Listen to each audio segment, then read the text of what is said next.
لباجار خانقین باشوری کردستان و دبن درشما در خستن بحری گنجان یکمین فستیوال هلبستا جوان کرد یا هر 4 پارچه کردستان ایرو بزاوی هات.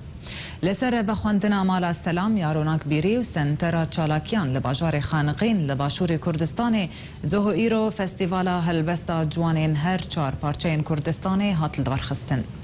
دو فستیوال ده سه جوان روج آوای کردستان این بناوه حسین مامی و حسین شاکر و هوزان دیر شوی بردشدار بون.